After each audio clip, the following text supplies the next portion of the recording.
Assalamualaikum warahmatullahi wabarakatuh. Nama saya Angga Susanto dari Universitas Kiai Haji Abdul Wahab Hasbuloh, Prodi Manajemen Fakultas Ekonomi.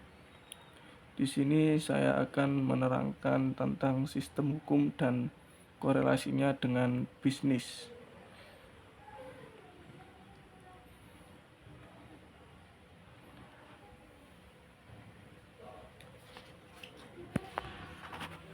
Definisi hukum ialah kumpulan peraturan yang terdiri atas norma dan sanksi-sanksi. Hukum merupakan keseluruhan kaedah serta asas-asas yang mengatur ketertiban yang meliputi lembaga-lembaga dan proses-proses guna mewujudkan berlakunya kaedah itu sebagai kenyataan dalam masyarakat. Kalau sistem hukum ini menerangkan tentang, kalau dalam istilah sistem berasal dari Yunani sistema, yang dapat diartikan sebagai keseluruhan yang terdiri dari macam-macam fragmen. Secara generik, sistem didefinisikan berupa sekumpulan elemen-elemen yang saling berinteraksi untuk mencapai suatu tujuan tertentu di dalam lingkungan yang kompleks. Pada definisi tersebut, bahwa ada 5 unsur utama dalam sistem itu. Di antaranya yaitu yang pertama elemen-elemen atau bagian-bagian, yang kedua adanya interaksi atau relasi antara elemen-elemen, adanya sesuatu yang mengikat elemen tersebut menjadi suatu kesatuan, yang keempat terdapat tujuan bersama sebagai hasil akhir, yang terakhir berada dalam suatu lingkungan yang kompleks. Jadi sistem hukum ini adalah suatu kompleksitas elemen yang terbentuk dalam suatu kesatuan interaksi atau proses. Masing-masing elemen terikat dalam satu kesatuan relasi yang satu sama lain saling bergantung. Kesatuan elemen yang kompleks itu membentuk satu kesatuan yang lebih besar yang meliputi keseluruhan elemen pembentuknya itu. Arti pentingnya suatu regulasi hukum ialah lantaran relasinya yang sistematis dengan peraturan-peraturan hukum lain. Hukum merupakan sistem, berarti hukum itu adalah tatanan, merupakan suatu kesatuan integral yang terdiri dari bagian-bagian yang paling berkait, berkelindan erat satu sama lain.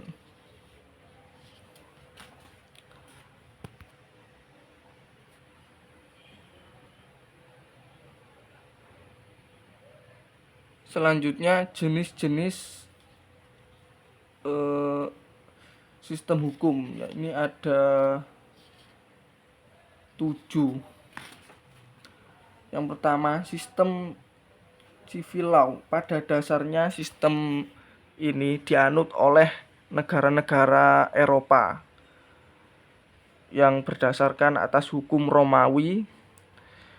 Hukum Romawi sendiri bersumber pada corpus iuris sivil karya dari Kaisar Iustinianus. Dalam perkembangan historinya menyebutkan korpus luris sivil mengatur tentang hukum yang dapat menyelesaikan secara memuaskan masalah ekonomi yang lebih efektif, aktif, dan problem masyarakat yang lebih berkembang dalam menggunakan tanahnya. Hukum Romawi menawarkan unifikasi hukum yang berlaku bagi semua unit politis. Hukum Romawi sendiri terbentuk dari berbagai kebiasaan dan pranata-pranata sosial Eropa Barat. Salah satu ciri yang paling menonjol dalam sistem civil law ialah dengan melakukan pembagian hukum, yakni hukum privat dan hukum publik. Adapun sistem civil law yang didasarkan pada hukum Romawi bersumber pada unsur-unsur, yakni pertama hukum Romawi, kedua hukum gereja, ketiga hukum Jerman sendiri.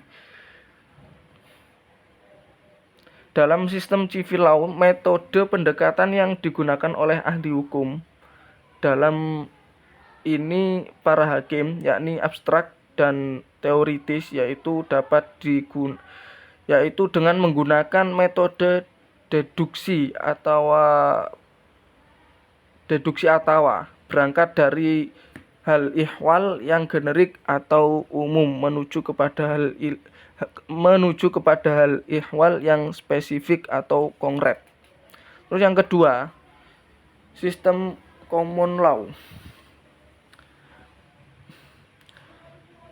Sebagaimana menurut Bodenheimer, pada dasarnya sistem common law dianut oleh negara-negara Anglo-Saxon.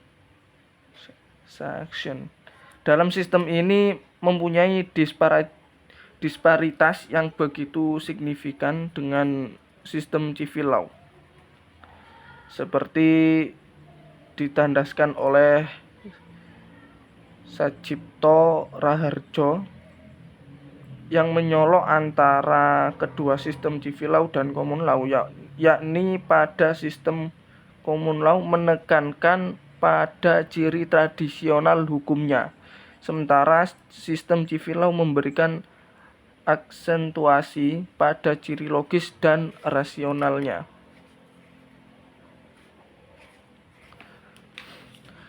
Terus yang ketiga, sistem hukum sosialis.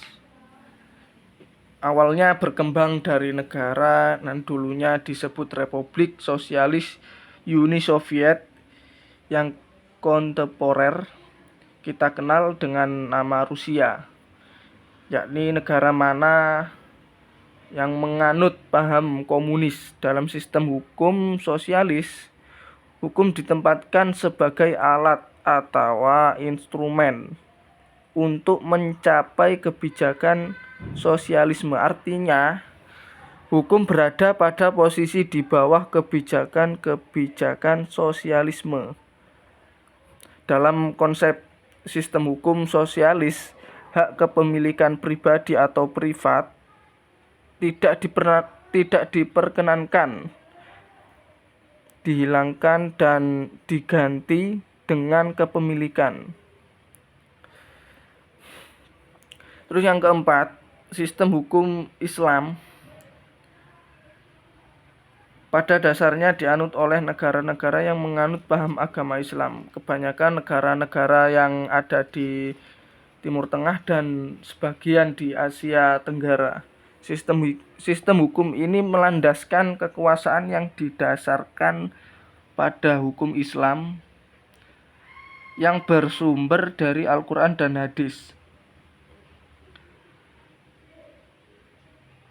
Hukum Islam memiliki prinsip-prinsip yang kemudian asas tersebut diberi eksplanasi oleh Zairin Harahap sebagai berikut. Ada 7.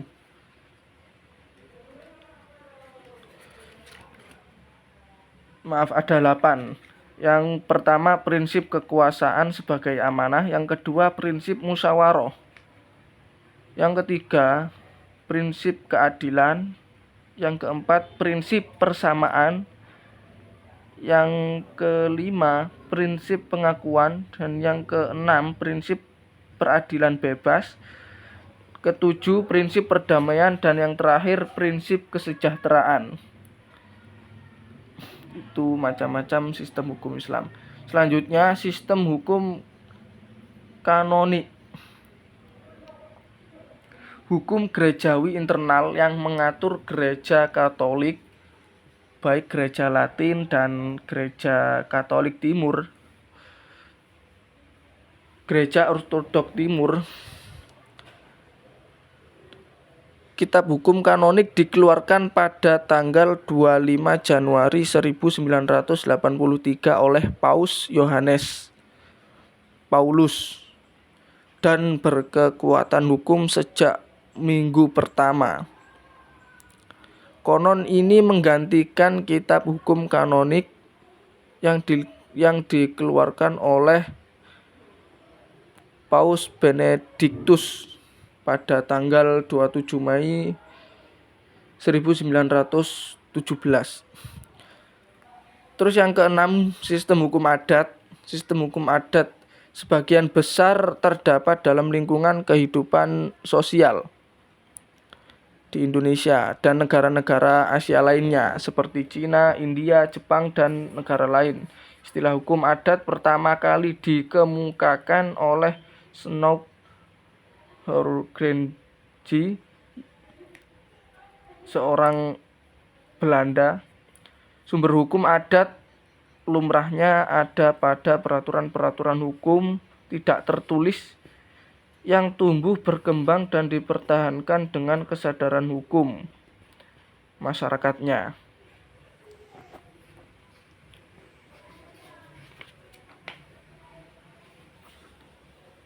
Terus yang ketujuh tadi, sistem hukum masyarakat Eropa. Sistem hukum masyarakat Eropa atau Uni Eropa memiliki karakter yang khusus, tunggal, dan lahir dari suatu entitas politik sehingga melahirkan sebuah sistem hukum generik atau memiliki kelasnya sendiri yang terpisah dari rumpun sistem hukum civil law dan common law sehingga bersifat supranasional.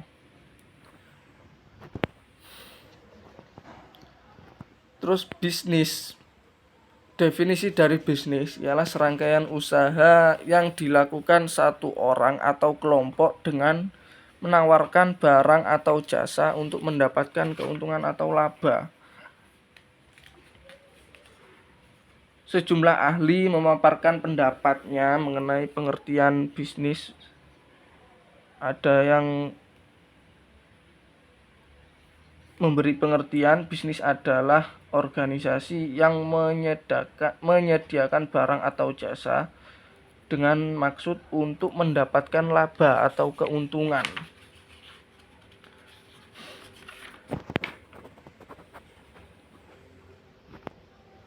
Terus tujuan bisnis yang pertama,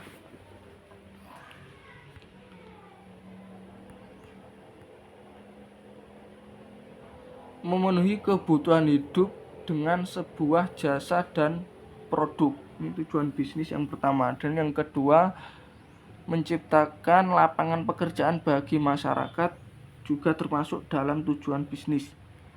Terus yang ketiga, meningkatkan pertumbuhan ekonomi masyarakat secara umum. Yang keempat, memberikan kesejahteraan bagi para pemilik, faktor produksi, dan masyarakat. Terus yang terakhir, menjaga eksistensi perusahaan dalam jangka waktu panjang.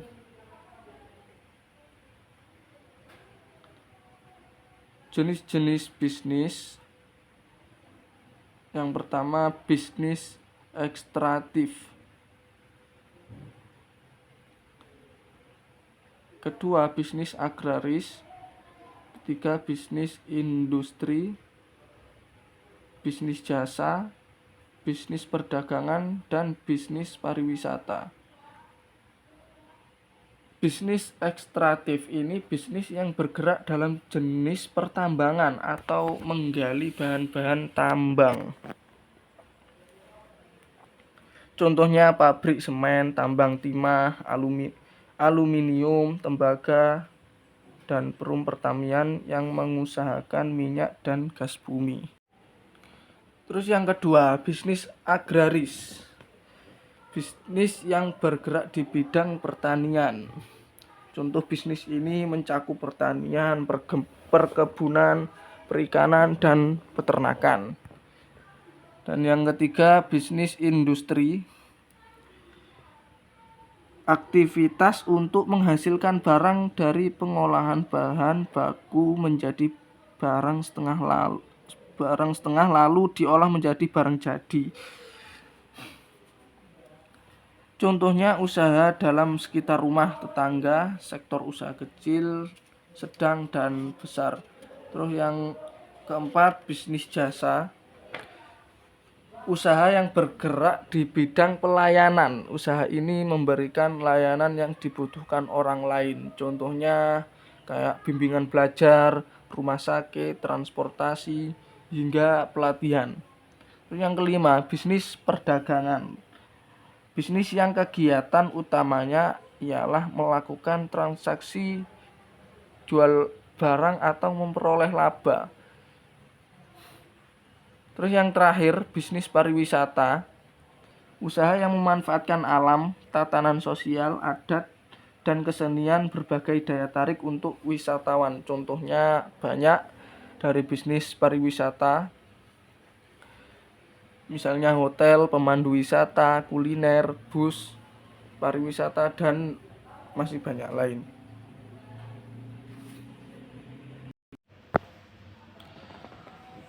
Terus apa hubungan antara hukum dan bisnis?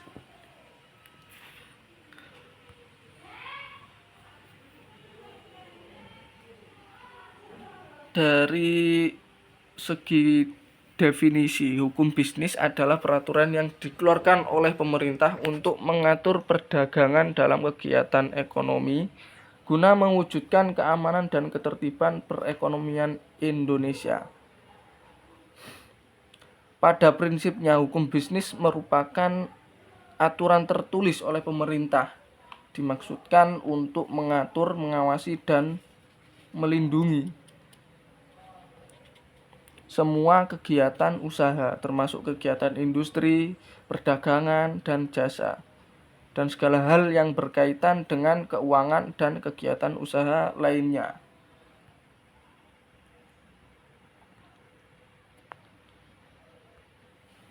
Tujuan hukum bisnis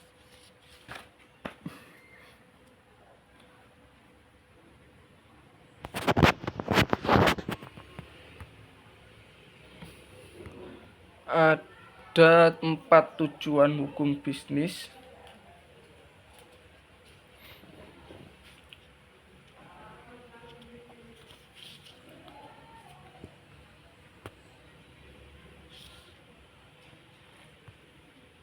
Terima kasih dan sekian dari kami. Apabila ada kekurangan,